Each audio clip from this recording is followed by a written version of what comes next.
अगर हम इसको ऊपर उठाएं तो ये गिरे नहीं। तो इसकी यही निशानी होती है कि ये बिल्कुल अच्छे तरीके से बीट हो चुकी है।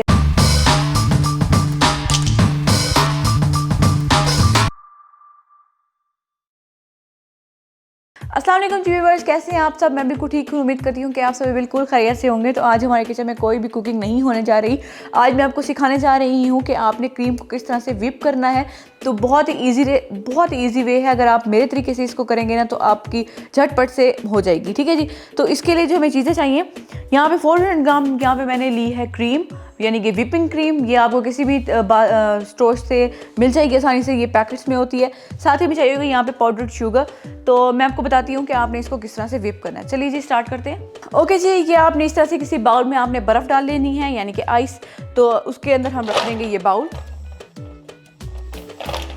ठीक है जी। तो अब हमने इसको बीट करना है। पाउडर्ड शुगर अभी हमने नहीं डालनी, थोड़ी सी बीट हो जाएगी तब हम ऐड करेंगे थोड़ा थोड़ा करके।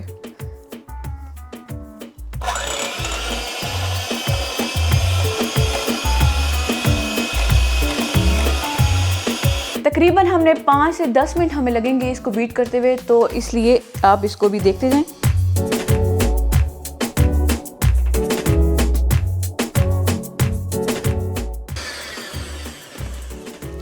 ओके जी, इस पॉइंट पे आके आपने ना थोड़ी थोड़ी करके जो शुगर है, पाउडर शुगर, वो ऐड करना स्टार्ट कर देनी है।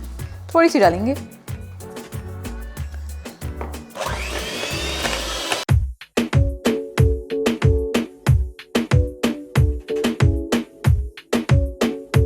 ओके जी, ये आप देख सकते हैं ये अच्छी तरीके से व्हिप हो चुकी है। ये देखें, जब ये इस तरह से हो जाए ना, गिरे नहीं, जहाँ पे हमने ये, अगर हम इसको ऊपर उठाएं तो ये गिरे नहीं।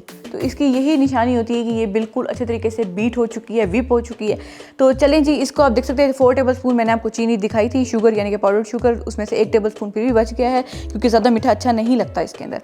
तो इसके अंदर अब आप चॉकलेट, अगर आपने चॉकलेट बनानी है व्हिपिंग क्रीम तो आप वो बना सकते हैं। तो आपकी मर्ज़ी है, आप इसको केक पे यूज़ कर सकते हैं, पैन केक्स पे, और डेजर्ट कोई भी डेजर्ट बनानी हो, हर डेजर्ट में ही ये ऑलमोस्ट यूज़ होती है। तो मैंने इसको आपको व्हिप करने का तरीका बता दिया है। तो बस जी, अगर आपको हमारी रेसिपी अच्छी लगी तो प्लीज़ हमारी वीडियो को लाइक करें, शेयर करें, कमेंट करें, हमारे चैनल को सब्सक्राइब करें। दुआ में याद रखें। शुक्रिया। अल्लाह हाफिज़।